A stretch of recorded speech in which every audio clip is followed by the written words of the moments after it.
L'histoire commence avec Noël qui se réveille dans le corps d'un noble, ce qui, avouons-le, sonne plutôt génial, jusqu'à ce qu'il vérifie son écran de statut, et c'est le genre de résultat qui rend le silence plus terrifiant que les cris, avec chaque statistique au rang F, sauf sa magie de l'eau qui n'atteint péniblement que le rang E. Il s'avère ensuite qu'il est né 13e prince de la famille impériale, et l'empereur est déjà impatient de rencontrer son nouveau rejeton, et après avoir appris que l'affinité magique la plus forte de Noah est l'eau, l'empereur décide nonchalamment que son premier cadeau d'anniversaire sera un territoire, la région d'Almiria, abritant une grande population du clan de l'eau, et au moment où ces mots quittent sa bouche, la magie de l'eau de rang E de Noah passe soudainement à E plus S. Quelques instants plus tard, l'empereur demande à voir les statistiques de Noah, et Noah commence à transpirer parce qu'avec des chiffres comme les siens, il s'attend à se retrouver propulsé directement dans la benne à ordures du palais. Mais d'une manière ou d'une autre, quand l'écran apparaît, sa statistique d'eau a grimpé en flèche d'un pathétique E à un brillant rang double S, tout le reste était toujours au plus bas du panier, un misérable rang F, mais personne ne s'en souciait plus. Un tout petit bébé venait de battre le record de la plus haute affinité aquatique jamais vue, donc cela seul suffisait à l'empereur pour le prendre en une affection toute particulière. Il s'avère que la raison pour laquelle la magie de l'eau de Noah a grimpé en flèche était à cause du cadeau que son père lui avait offert. Chose assez étrange, sur son écran de statistiques privées, cela s'affichait toujours comme E plus S. Quant à ses autres statistiques boostées, elles venaient apparemment de ses servantes, et il n'en a toujours pas la moindre idée de pourquoi. Mais plus il a de serviteurs, plus il gagne en puissance. Et quant à son niveau, il est toujours bloqué à 1, mais il n'a aucune limite. Donc ce n'est qu'une question de temps avant qu'il ne brise le système. Pour l'instant cependant, il est coincé à être un petit faible avec du potentiel. Pendant le petit déjeuner, l'une de ses servantes, Evelyne, est entrée et lui a fait savoir que ses frères étaient là. Pas n'importe quel frère non plus, mais les premiers et 4e princes. Maintenant, en théorie, des visites fraternelles, ça sonne plutôt bien, non ? Mais après 6 ans dans ce monde, Noah a déjà compris que ces deux-là sont des sacrés salopards de la haute, alors il sait qu'il doit marcher sur des œufs. Il s'est rendu au salon et les a rencontrés avec les formalités habituelles. Puis, le premier prince Albert a soudainement annoncé qu'il avait apporté un cadeau pour Noah, figurez-vous. Son serviteur l'a apporté, et au moment où Noah a posé les yeux sur l'épée, son sang s'est glacé. Cette maudite lame était clairement ensorcelée et il pouvait littéralement voir des âmes torturées tourbillonner autour d'elle. Et bien sûr, Albert sait très bien que cette chose est tentée, mais il fait mine de rien comme si ce n'était qu'un beau geste. Et Noah ne pouvait pas simplement refuser un cadeau du maudit prince héritier, alors il n'a eu d'autre choix que de s'y résigner. Pleinement conscient que ça allait lui exploser à la figure, il saisit la poignée et la lève lentement, tandis qu'Albert explique nonchalamment que c'est une épée magique à attribut d'eau et que plus de 120 chevaliers y ont déjà laissé leur peau en essayant de la manier. Ce petit fait envoie un frisson dans le dos de Noah et il relâche immédiatement sa prise. Mais le 4e prince Henri s'interpose, le rassurant qu'il n'y a absolument rien à craindre. Selon lui, tous ceux qui n'étaient pas dignes de la lame sont tombés raide morts dès qu'ils l'ont touché. Donc si Noah devait mourir, il serait déjà passé l'arme à gauche. La seule raison pour laquelle il est immunisé est probablement à cause de son affinité aquatique de rang double S. Et c'est tout de même un peu rassurant de savoir qu'il ne va pas mourir. Mais Noah est furieux qu'Albert l'ait traité comme un vulgaire cobaye juste pour tester une théorie. Il ne peut pas le dire à voix haute, alors il prend sur lui et attend qu'Albert prenne congé pour pouvoir enfin se détendre. Plus tard ce jour-là, alors qu'il marchait dans le couloir avec sa compagne Zoé, Noah remarque que quelque chose cloche. Son expression calme habituelle a disparu et elle a l'air contrariée. Il lui demande ce qui ne va pas, mais Zoé élude la question disant qu'elle va bien et ne veut pas l'ennuyer avec ses problèmes. Mais Noah ne se laisse pas berner et il lui ordonne fermement de parler et elle finit par s'exécuter. Zoé lui dit qu'elle a besoin de temps libre pour gérer une urgence familiale. Quand il demande quel genre, elle explique que sa ville natale a été dévastée par une inondation et la ferme de sa mère a été complètement détruite, donc maintenant sa mère n'a plus aucun moyen de subsistance. Zoé cherchait des moyens de gagner de l'argent rapidement et on lui a dit que sa seule vraie option serait de travailler dans le quartier chaud. C'est ce qu'elle prévoyait de faire pendant son temps libre. Mais Noah coupe court à cette idée immédiatement parce qu'il est hors de question qu'il laisse une telle chose se produire. Il lui dit qu'il donnera un travail à sa mère à la place, et il se trouve qu'il cherchait à embaucher un poste de ferme-porte arrière, et puisque Zoé se porte garante pour elle, elle gagnera 10 reins par mois. Zoé cligne des yeux d'incrédulité et demande s'il est sérieux, car 10 reins est bien au-dessus du salaire habituel, et elle n'a même jamais entendu parler d'un tel poste auparavant. C'est parce que Noah vient de l'inventer sur le champ, et cela n'a pas d'importance car c'est son argent, et il l'utilisera comme bon lui semble, point barre. Il lui dit aussi qu'il a une maison de rechange en périphérie de la ville, pour qu'elle puisse y rester sans avoir à débourser le moindre loyer. Zoé lui est fidèle depuis le premier jour, alors il est absolument hors de question qu'il la laisse se jeter dans une vie pareille à cause d'une simple inondation. Mais en parlant de ce désastre, il y a encore une chose dont il doit s'occuper. Il appelle son majordome, Dylan, et lui donne un ordre des plus directs. Commencer à acheter autant de terres sinistrées que possible. Dylan et Zoé sont stupéfaits par ce qu'ils viennent d'entendre, mais Noah explique calmement son raisonnement. En des temps pareils, les charognards sans scrupules arrivent toujours en rampant, des escrocs cherchant à profiter des gens désespérés qui viennent de tout perdre, alors il veut sécuriser la terre avant que ces rapaces ne puissent y planter leurs sales griffes. Dylan reste bouche bée, complètement sidéré qu'un enfant de 6 ans puisse penser si loin. Noah est d'une intelligence bien trop aiguisée pour son âge, et bien que Dylan ne le sache pas, la vie passée de Noah lui a beaucoup appris sur ce genre d'exploitation. Bien sûr, il ne peut évidemment pas révéler ça, alors il passe à autre chose comme si de rien n'était. Dylan est entièrement d'accord pour l'aider à acheter la terre, mais il y a un énorme problème, et c'est le coût. Et il estime que l'opération va avoisiner les 700 000 reins. Zoé allait pratiquement aux chiffres et Noah comprend, c'est bien plus que de la petite monnaie. Pour situer, l'adulte moyen dans la capitale gagne environ 120 reins par an, assez pour faire vivre une famille, posséder une maison et manger à sa faim. Son domaine est certes plus opulent que la moyenne, mais même alors, il n'a qu'environ 500 000 reins en main, ce qui lui laisse un déficit de 200 000. Avec si peu d'alternatives, Noah décide de vendre la terre qui lui a été offerte, le territoire de fief que l'empereur lui avait concédé à sa naissance. Dylan rejette immédiatement cette idée car cette terre venait directement de la famille impériale, donc la vendre sans permission n'est pas seulement mal perçu, c'est un crime de lèse-majesté. Noah connaît le risque et il connaît les conséquences, mais il est toujours déterminé à aller jusqu'au bout. Si son père veut le punir, qu'il en soit ainsi. Il gérera ça en temps voulu. Le lendemain matin, alors que Noah et son personnel se préparent à partir pour la zone sinistrée, un visiteur inattendu fait son apparition, le 4e prince Henri. Contrairement à Albert, qui est une vraie plaie sur pattes, Henri est en fait décent. Une fois que vous passez du temps avec lui, vous réalisez qu'il se soucie sincèrement des autres. Il est venu prendre des nouvelles de Noah et pour le mettre en garde à propos de cette épée maudite.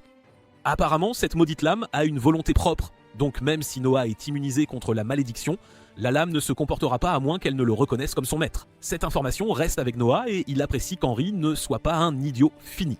Et peu après, Noah part pour le village de Dasso. Quand il arrive, c'est pire qu'il ne l'imaginait. Appeler cela des dégâts d'inondation est un euphémisme. L'endroit ressemble à Poséidon et Kratos qui se sont affrontés ici et ont oublié de faire le ménage car des sections entières du village sont en lambeaux. Et rien qu'en observant les alentours, Noah peut déjà dire que la plupart des gens ont probablement perdu tous leurs documents officiels dans le chaos. Alors il se tourne vers Dylan et lui ordonne de se rendre directement au bureau du gouvernement local et de rassembler autant de copies d'actes que possible pour faciliter les achats de terres.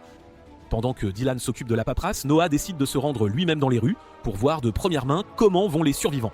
Zoé essaie de l'arrêter, lui rappelant que le travail de reconnaissance, ce n'est pas vraiment le rôle d'un prince, mais Noah n'en a cure et lui dit carrément qu'il y va, qu'elle le veuille ou non.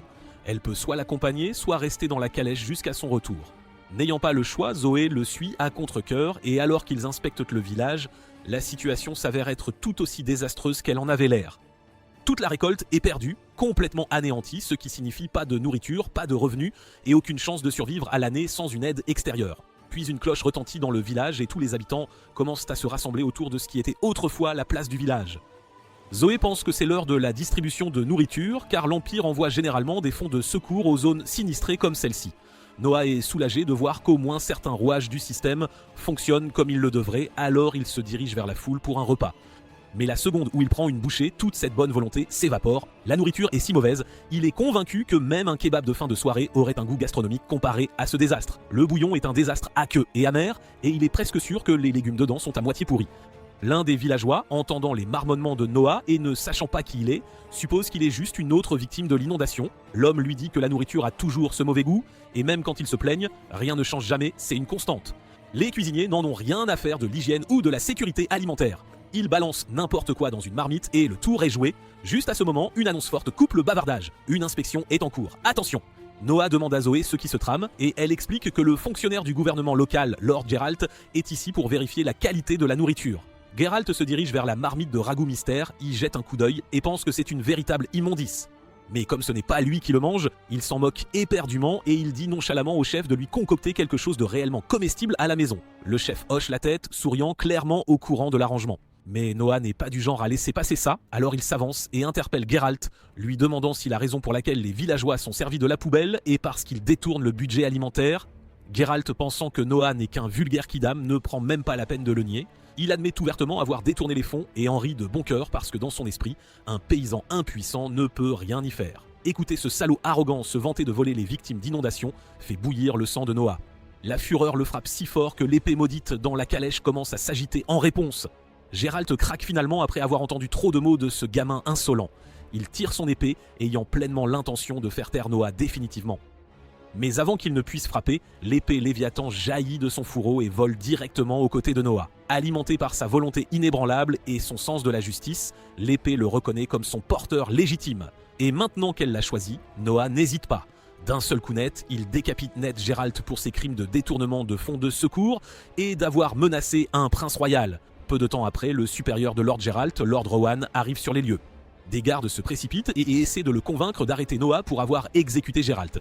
Mais au moment où Rohan pose les yeux sur lui, il reconnaît immédiatement la personne qu'il a en face de lui. Il s'agenouille sans hésitation pour montrer son respect au 13e prince. Noah lui dit qu'ils doivent avoir une conversation sérieuse sur ce qui s'est passé ici, bien que le message soit clair. Rohan est dans de sales draps pour avoir laissé Geralt faire des siennes si longtemps. La punition de Geralt est déjà faite, mais le reste des vermines qui l'ont aidé à voler sont toujours là et Noah s'attend à ce que Rohan fasse le ménage. Et pour l'instant, il donne un ultime ordre, assurez-vous que les gens reçoivent un repas digne de ce nom. Plus tard ce jour-là, après que Noah ait conclu l'achat de tout le village, la nouvelle de ce qui s'est passé parvient à Albert. Il est sincèrement surpris que Noah ait réussi à manier l'épée Léviathan sans aucune réaction négative. Mais au lieu d'être inquiet, il esquisse un sourire narquois. Son petit frère a peut-être réussi ce test, mais Albert a clairement d'autres coups fourrés en réserve pour lui. Au même moment, Noah est convoqué pour une réunion avec son père. Il entre, prêt à être réprimandé pour avoir bradé des terres impériales juste pour acheter un village inondé. Mais à sa surprise, l'empereur le remercie chaleureusement à la place. Si Noah n'était pas intervenu, la souffrance dans ce village aurait été bien plus terrible. Il est clair désormais que Noah est un prince d'une trempe rare, un homme capable. Alors il lui demande de continuer à utiliser cette force pour le bien de l'Empire. Et Noah accepte joyeusement la requête sans hésitation.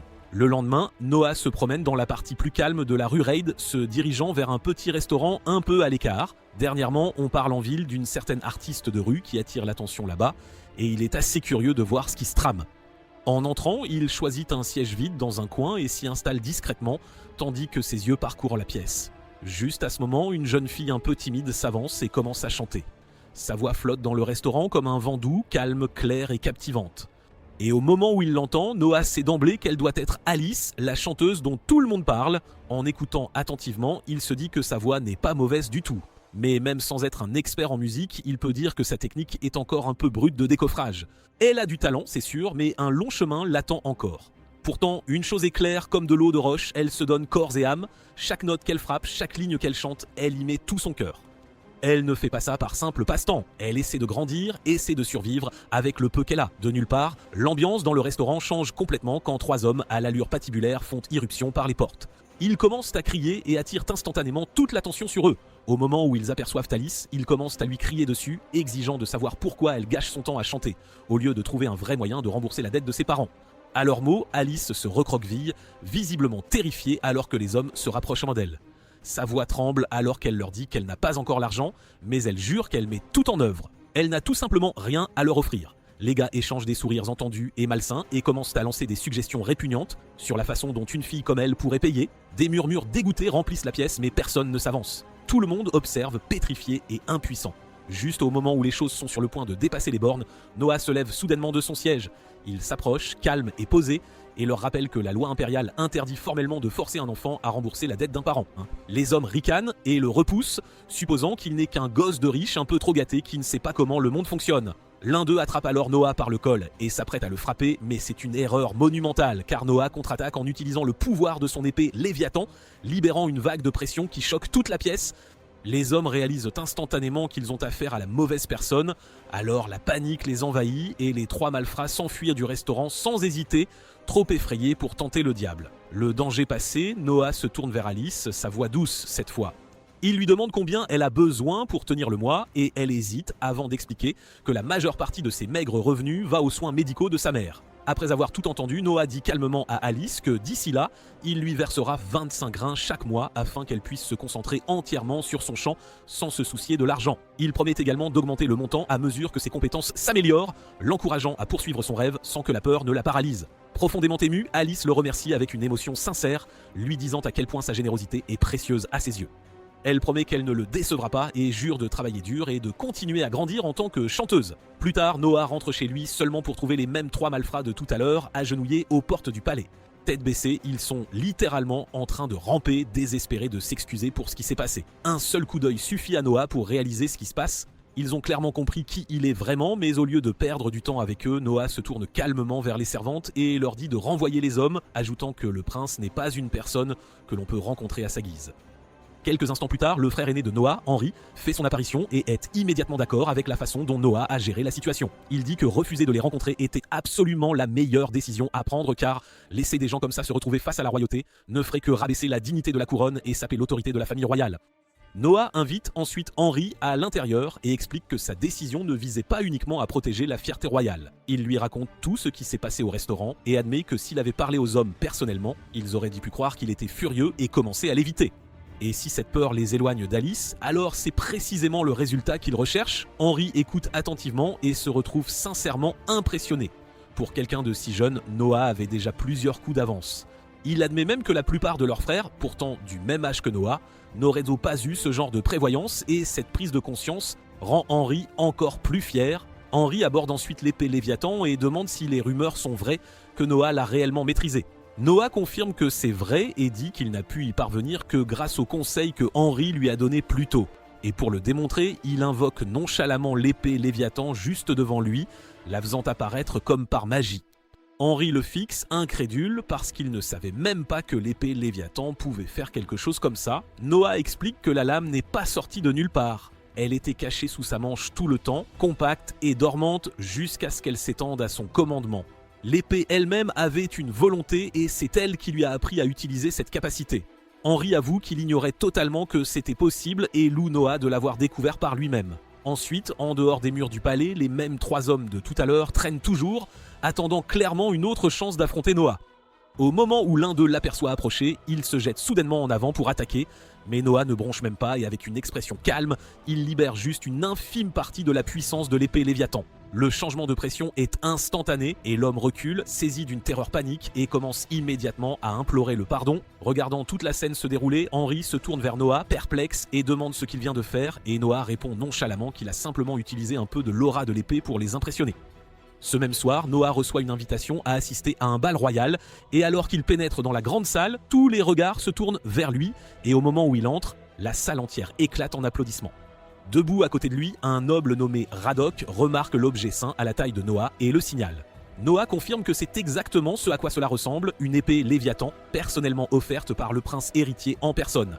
Au moment où ces mots kidnappants quittent sa bouche, la salle entière tombe dans un silence de mort, suivi d'un halètement collectif. Tout le monde là-bas reconnaît le Léviathan comme l'une des plus grandes reliques du royaume, une arme si redoutable que même les guerriers chevronnés la craignent en raison de sa réputation d'être totalement incontrôlable.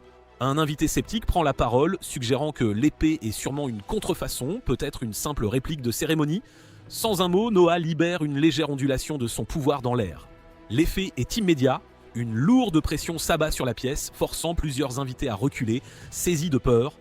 Dès que Noah retire l'énergie, le silence stupéfait retombe et plus personne n'ose remettre en question quoi que ce soit. Il est clair que l'arme est bien réelle et plus choquant encore, Noah la maîtrise parfaitement. Pour le reste de la soirée, les nobles se mettent à faire la queue les uns après les autres, chacun espérant faire bonne impression. Ils le saluent avec des mots choisis et des gestes respectueux, tous considérant comme un honneur le simple fait de se tenir en sa présence. Noah écoute chaque présentation avec une grâce posée, répondant poliment à chaque invité. Finalement, le couple suivant s'avance. Byron Allen, le dirigeant de la puissante compagnie Allen, et sa fille Cindy. Noah les observe attentivement à mesure qu'ils approchent, et après un bref instant, il perçoit quelque chose d'inhabituel. Il réalise aussitôt que Cindy n'est pas la fille biologique de Byron, elle est adoptée. Plus que ça, il lui devient évident que Cindy était autrefois une esclave. L'indice se trouve dans ses yeux, ce regard prudent et méfiant, toujours à scruter la pièce, se préparant silencieusement. C'est un regard que Noah connaît bien. Le regard de quelqu'un qui a vécu enchaîné et n'a jamais cessé de surveiller ses arrières. Byron reste sans voix que Noah ait réussi à deviner tout cela juste en la regardant. Stupéfait, il tombe à genoux et avoue tout. Il explique que Cindy était à l'origine une esclave qu'il avait achetée, mais après avoir vu à quel point elle était vive et intelligente, il a choisi de l'adopter comme sa fille. Entendre cela fait apparaître un sourire sincère sur le visage de Noah. Il a toujours apprécié les histoires où la vie de quelqu'un prenait un tournant pour le meilleur. Ému, Noah invite Byron et Cindy à visiter son domaine prochainement, disant qu'il aimerait en savoir plus sur le passé de Cindy en détail. Byron s'incline respectueusement et accepte, disant que ce serait un honneur. Après avoir échangé des adieux, les deux s'excusent poliment et quittent la fête. Le lendemain, Noah se promène tranquillement en ville quand il tombe inopinément sur son frère Oscar, qui se trouve être aussi le 8e prince du royaume. Après une brève conversation légère, Oscar suggère qu'ils partent ensemble à la chasse au trésor, disant qu'il n'a rien d'autre de prévu pour la journée. Noah accepte et les deux se dirigent vers un endroit appelé la rue Cobalt. Bien que Noah n'y soit jamais allé, il en a beaucoup entendu parler. On dit que l'endroit regorge d'antiquités rares venues de tout l'Empire. Oscar, cependant, souligne que l'endroit est tout aussi tristement célèbre pour être envahi de contrefaçons. Repérer un objet authentique parmi les vieilleries est considéré comme un test de compétence élémentaire pour tout noble qui se respecte. Ils finissent par passer des heures à fouiller les boutiques et les étals, mais rien ne sort vraiment du lot. Finalement, Oscar soupire et suggère d'abandonner pour rentrer chez eux. C'est alors que les yeux de Noah se posent sur un vieux livre niché dans un coin poussiéreux. Quelque chose l'attire, alors il décide de l'acheter. Oscar se penche pour y regarder de plus près et se fige soudainement. Ses yeux s'écarquillent quand il réalise ce que Noah tient, le grimoire d'Andrea, la mage légendaire. Oscar est convaincu que c'est authentique et si c'est le cas, selon son contenu, le livre pourrait facilement valoir 1000 rines. Il fixe Noah incrédule et lui demande comment il savait que le livre était authentique, mais à vrai dire, Noah n'en avait aucune idée. La seule raison pour laquelle il l'a acheté, c'est parce qu'à la seconde où ses doigts ont touché la couverture, il a vu un plus s'ajouter à sa statistique de victoire, et cette réaction étrange a suffi à lui faire penser que le livre valait peut-être quelque chose. Sorti de nulle part, une idée folle frappe Noah, alors il sort l'épée Léviathan et canalise prudemment un peu de son énergie directement dans le grimoire. Et en quelques secondes, le livre tressaille violemment, lui échappe des mains, s'écrase au sol et s'ouvre tout seul. L'une des pages de sort, lui, de manière inquiétante, et quelque chose de sombre et d'ancien est déclenché. Avant qu'ils ne s'en rendent compte, le tome interdit libère l'âme scellée du sorcier légendaire juste devant eux.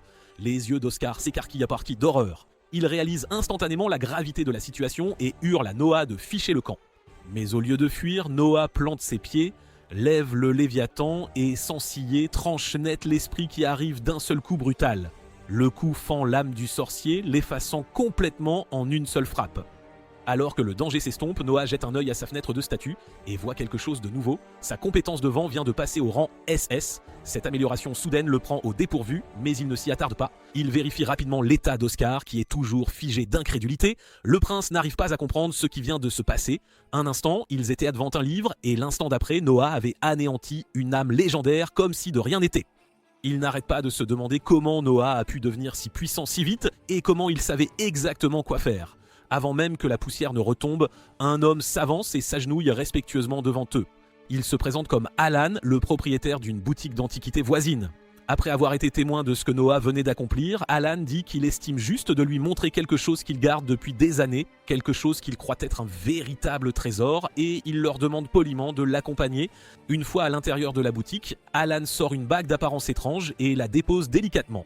Il explique que cette bague ne révélerait sa vraie nature que lorsque son propriétaire destiné se présenterait. Des dizaines ont essayé de l'activer, mais elle n'a jamais réagi. Noah lève un sourcil, pensant que c'est probablement juste un autre bidule sans intérêt. Mais Alan insiste immédiatement sur le contraire. Il dit que la bague refuse d'être vendue, et chaque fois qu'il essaie de s'en séparer, elle se retrouve mystérieusement de retour dans sa boutique, posée tranquillement parmi les autres objets. Intrigué, Noah glisse la bague à son doigt, et à l'instant même, une voix qu'il n'a jamais entendue résonne dans son esprit. Elle lui dit que la bague est d'une rareté de rang triple S et qu'elle le reconnaît désormais comme son maître légitime. Dès que les mots s'estompent, la bague éclate d'une lueur radieuse et commence à se transformer. La lumière s'enroule autour du corps de Noah comme des fils vivants se forgeant en une élégante armure de haut niveau, juste sous leurs yeux ébahis. En assistant à ce moment, Oscar et Alan réalisent instantanément que Noah est le porteur légitime de la bague. Noah se tourne vers Alan, déclarant qu'il la prendra et fera livrer l'argent plus tard. Mais avant même qu'Alan ne puisse ouvrir la bouche, Oscar intervient et dit à Noah d'oublier complètement le paiement. Il couvrira lui-même les frais et insiste pour que Noah le considère comme un cadeau personnel. N'ayant plus rien à dire, Noah accepte la bague. Peu après, Oscar le dépose et lui fait ses adieux. Mais juste au moment où Noah s'apprête à franchir la porte, ce même type à l'air patibulaire du restaurant se précipite soudainement sur lui avec une épée. Avant même que la lame ne s'approche, la bague détecte l'intention meurtrière et s'anime, libérant un bouclier qui bloque complètement l'attaque. Le cocher n'hésite pas une seconde et plaque l'agresseur au sol, l'immobilisant. Oscar voit toute la scène se dérouler et est stupéfait, non seulement par la réaction rapide de la bague, mais aussi par la façon naturelle dont Noah a géré la situation. La manière dont le bouclier s'est activé sans hésitation le rend évident. Noah perçoit déjà avec son pouvoir. Cette nuit-là, Noah retourne au restaurant pour voir Alice chanter. Alors qu'elle est en pleine performance, deux hommes ivres morts envahissent soudainement la scène, la bousculant et lui criant dessus. En un éclair, Noah apparaît entre eux et intervient. D'un seul coup d'épée Léviathan, il envoie les deux idiots voler à travers les portes, leurs pantalons à mi-cuisse tandis qu'ils s'enfuient piteusement, couverts de honte. Une fois le calme revenu, Noah s'approche du propriétaire et lui dit de ne plus laisser entrer ce genre de racailles. Le propriétaire pousse un soupir fatigué et dit tristement que des ivrognes comme eux sont ce qui fait vivre l'endroit. Noah comprend et sans hésiter une seconde propose d'acheter tout le restaurant pour 1000 rines. Le propriétaire se fige d'incrédulité puis hoche la tête avec gratitude, submergée. Alice s'approche peu après, sa voix basse et incertaine, disant à Noah qu'elle ne sait pas comment le remercier pour tout ce qu'il a fait, mais il lui dit gentiment qu'elle ne lui doit absolument rien. Tout ce qu'il veut, c'est qu'elle continue de chanter, qu'elle poursuive son rêve et qu'elle y mette tout son cœur. Ses yeux se remplissent moyennes de larmes et avec un sourire chaleureux et sincère, elle hoche la tête. Noah retourne ensuite à sa place et passe le reste de la nuit en paix, se délectant de la douce lueur de sa voix qui emplit la pièce. Un matin, Noah apprend que le général Marley, responsable de Alljoy, est arrivé pour une visite inattendue. Alljoy est l'un des territoires les plus prometteurs sous le commandement de Noah, alors il ne perd pas de temps et dit aux servantes d'escorter Marley immédiatement. Quand Marley entre dans la salle de réunion, il salue Noah d'un salut formel, mais Noah le repousse d'un geste décontracté, lui disant de laisser tomber les formalités et de s'asseoir. Les deux s'étaient rencontrés pour la première fois il y a environ 1 an et demi, peu après la nomination de Marley comme général de la région. Se souvenant de cela, Noah entre directement dans le vif du sujet et demande comment vont les choses à Alljoy. Il n'a pas oublié que Marley avait été chargé d'une directive impériale pour gérer le contrôle des inondations dans la région. Et à en juger par l'air grave de Marley, les choses ne s'annoncent clairement pas bien. Alljoy est une riche zone agricole qui longe une rivière sinueuse, excellente pour les cultures, mais une vraie galère quand elle déborde, ce qui arrive de temps en temps. C'est précisément pourquoi l'empereur avait ordonné un soutien financier pour la prévention des catastrophes. Mais Marley admet qu'il n'a rien pu concrétiser et le plus gros obstacle est le ministre des Finances qui ne cesse d'inventer des excuses bidons pour retarder le déblocage des fonds. Dès que Noah entend cela, son humeur s'assombrit. Ça sent la corruption et la mauvaise gestion des fonds publics à plein nez et il n'a aucune intention de laisser passer ça. Sans perdre un instant, il dit à Marley de l'accompagner car ils vont avoir une petite discussion en tête-à-tête avec le ministre en personne. Peu de temps après, Noah se présente pour déjeuner avec le ministre des Finances et le type s'avère être aussi boursouflé et visqueux que Noah l'avait imaginé. L'homme essaie de le flatter avec des compliments creux mais Noah coupe court rapidement et lui demande pourquoi diable il n'a pas remis l'argent dont Marley a besoin pour régler le problème d'inondation de Alljoy. Le ministre reste calme et prétend avoir une raison valable, mais avant même qu'il ne puisse la sortir, Noah le coupe et le prévient de ne pas croire qu'il peut lui parler de haut, juste parce qu'il a l'air jeune. La dernière fois qu'il a vérifié manquer de respect à un membre de la royauté était toujours passible de la peine de mort. Cela fait un peu gigoter le ministre, alors il se dépêche d'expliquer qu'après l'inondation de l'année dernière, l'empereur a eu la gentillesse d'accorder à Alljoy un allègement fiscal. Il a donc pensé qu'il pourrait tout simplement utiliser l'argent économisé pour gérer la situation des inondations de cette année. Noah le fixe comme s'il avait perdu la tête. C'est peut-être bien l'excuse la plus stupide qu'il ait entendue en 6 ans passés dans ce monde. Il demande carrément à l'homme s'il pense parler à un idiot. L'exonération fiscale avait clairement été accordée parce que Alljoy n'avait de toute façon pas les moyens de payer quoi que ce soit. Alors prétendre qu'ils ont des fonds supplémentaires qui traînent maintenant est juste une insulte à l'intelligence de Noah. Le ministre réalise instantanément qu'il est dans de beaux draps, alors il se démène pour trouver une autre excuse. Puis il lâche que la raison pour laquelle il ne peut pas débloquer les fonds pour les inondations est qu'il en a besoin pour l'empereur. Il pense clairement que mentionner le nom de l'empereur fera taire Noah pour de bon, et son excuse est que l'empereur vieillit et veut se faire construire une villa royale pour se détendre. C'est la goutte d'eau qui fait déborder le vase pour Noah, alors il fixe l'homme et lui dit qu'il vient de commettre un crime grave. Non seulement il a osé traiter l'empereur de vieil homme, mais il a aussi utilisé son nom pour justifier un détournement de fonds. Et le pire de tout, son excuse se résumait à « Bien sûr, ce territoire est sous l'eau, mais il faut construire une belle maison ». C'est la chose la plus stupide que Noah ait jamais entendue. Le ministre tombe instantanément à genoux et commence à implorer le pardon, sachant pertinemment qu'il a tout gâché au-delà de toute réparation. Mais Noah lui dit sans détour que s'il ne veut pas que l'empereur entende le moindre mot de ce désastre, il ferait mieux de cracher l'argent. L'homme s'enfuit en panique, désespéré de réparer son erreur avant qu'elle ne lui coûte la tête. Ce désordre étant réglé, Marley pousse enfin un soupir de soulagement et remercie Noah d'être intervenu.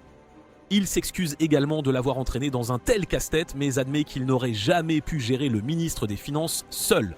Alors que Noah s'apprête à repartir, un messager arrive soudainement en courant avec des nouvelles. L'empereur a demandé à le rencontrer.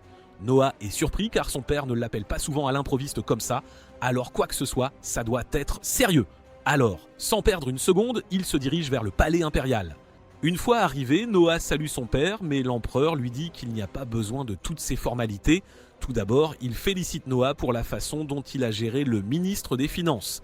Noah est un peu stupéfait que l'empereur soit déjà au courant de quelque chose qui s'est passé il y a à peine quelques instants, mais il se rappelle alors que la connaissance est pouvoir et quand on est l'empereur, son réseau d'informations est inégalé. Noah accepte humblement les éloges, mais dit qu'il n'a fait que ce qu'il croyait juste. Malgré tout, l'empereur est clairement impressionné. Il dit à Noah que ce n'est pas rien pour un enfant de 6 ans de déjouer la tromperie si facilement. Et pour couronner le tout, il a aussi entendu dire comment Noah avait maîtrisé le pouvoir de Léviathan en si peu de temps, ce qui est particulièrement impressionnant étant donné à quel point la magie de cette épée est dangereusement sombre. Noah sait exactement à quel point Léviathan est dangereux, car s'il n'était pas intervenu à la fête, cette épée aurait anéanti chaque personne présente sans hésitation.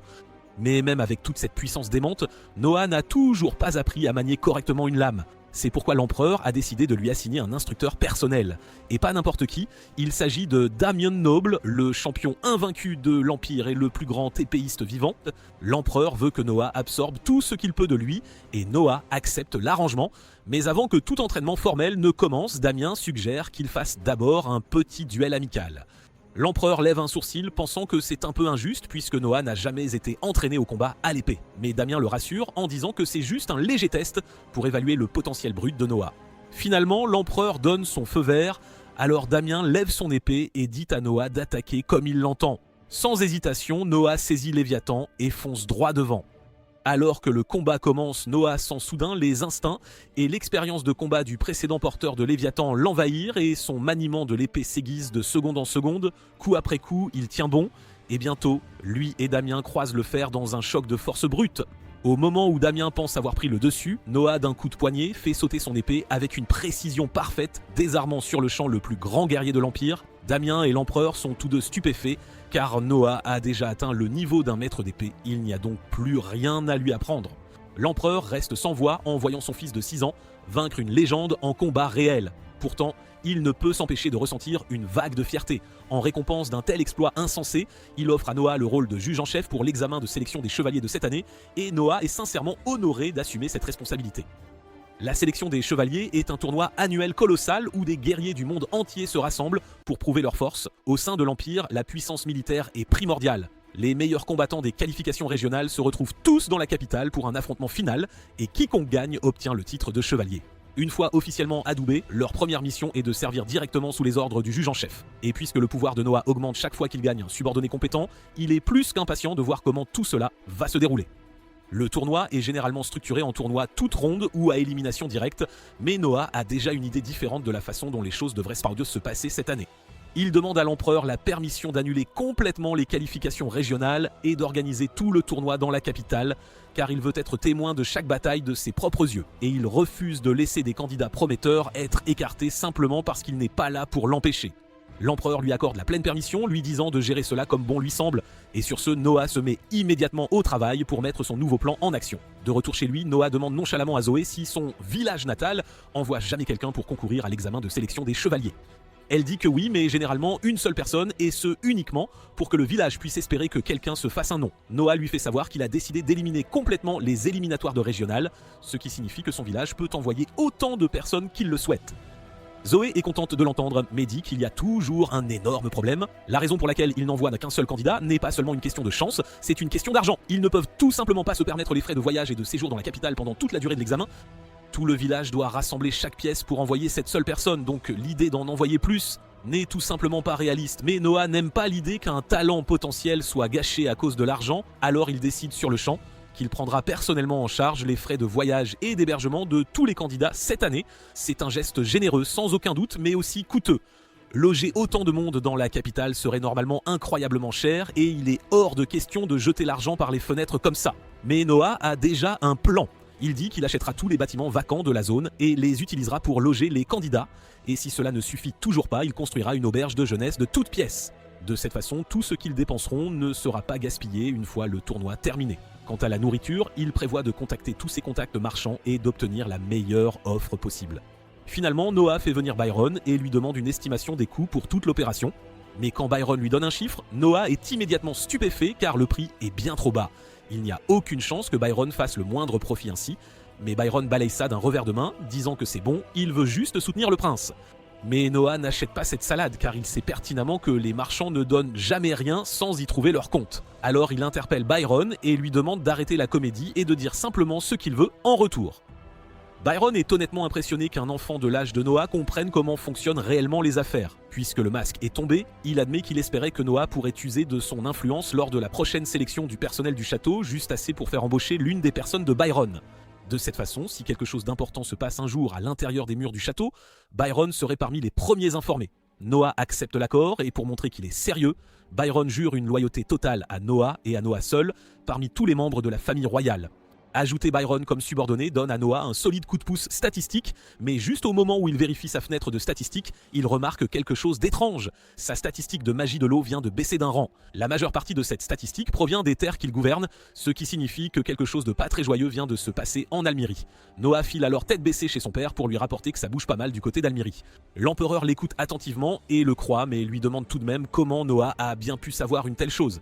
Noah ne peut évidemment pas révéler l'existence de son tableau de bord personnel, alors il reste vague et dit qu'il capte des ondes bizarres depuis un moment déjà.